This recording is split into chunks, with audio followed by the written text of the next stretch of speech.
Laidą pristato Medicinos diagnostikos ir gydymo centras. Atidumas gydo. Atėjo metas įprastai mūsų rubrikai – pasimatymui su žinoma mamyte ar tėveliu. Šiandieną jūsų laukia pažintis su dainininkė Taja. Save per daug nuolaidžia vadinanti Taja jau dabar žino, kokią antrąją pusę turėtų parvesti jos sūnus.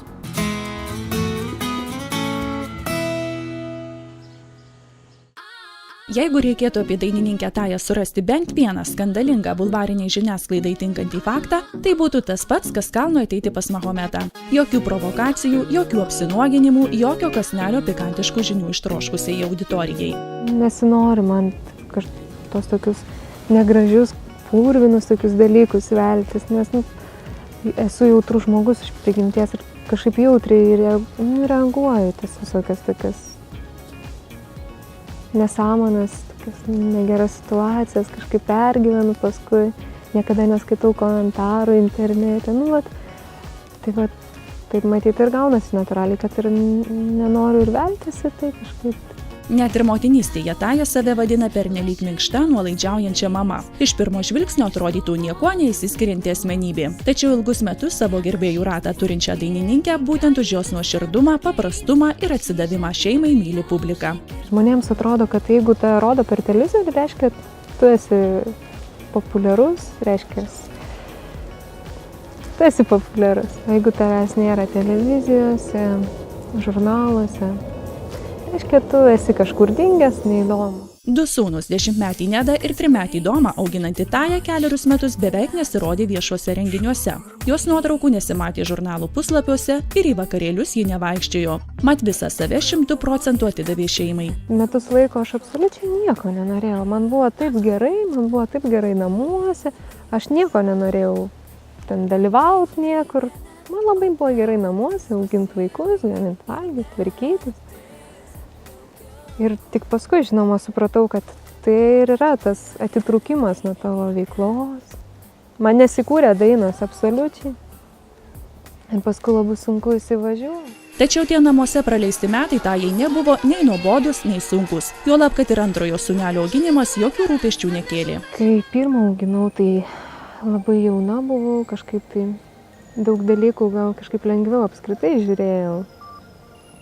Kažkaip man taip nebūdavo nei ten baisu labai, nes tiesiog, aš lengviau žiūrėjau, kaip jaunas žmogus, kažkaip nebuvo to tokio drebėjimo ar ką. O antras kažkaip tai nebaisu dėl to, kad jau yra tos patirties. Kažkaip labai įdomiai, bet tada nebuvo baimės. Ir su antru irgi nebuvo baimės, bet labai skirtingai. Taja juokėsi prakalbus apie įvairaus amžiaus krizes. Dainininkė sako, kad nereikia visų bėdų suversti kažkokiai krizei. Problemos vertėtų ieškoti giliau, patarė 2 sūnelių mama. Tiesa, dainininkė išduoda, kad kartais jau pasitaiko akimirkų, kai su 10-mečiu Nedu tenka ieškoti kompromisų. Tačiau tam puikiausiai pasitarnauja jų namuose galiojanti bausmių sistema. Pas mus yra kiekvienas saugikliukas kiekvienam kambariui ir netgi išskaidyta netgi rozetėm, ten pavyzdžiui, ten vienom, kitom.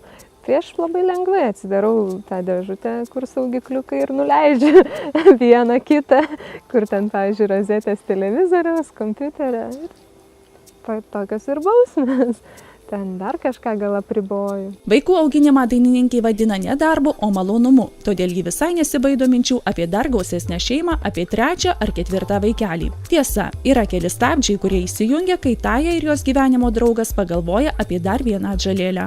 Taip, aš tikrai nesižegnoju ten ir nebijau paniškai vaikų ir netgi norėtųsi, kol vis tiek esi tas kaip ir jaunas žmogus, turi tų jėgų, energijos. Kažkaip norėtųsi, bet šiek tiek mane atbaido ten tos visos kaip ir nėštuminės komplikacijos, ten man ypač, pavyzdžiui, viršsvoris, kuris man sunkiai gana pasidavė.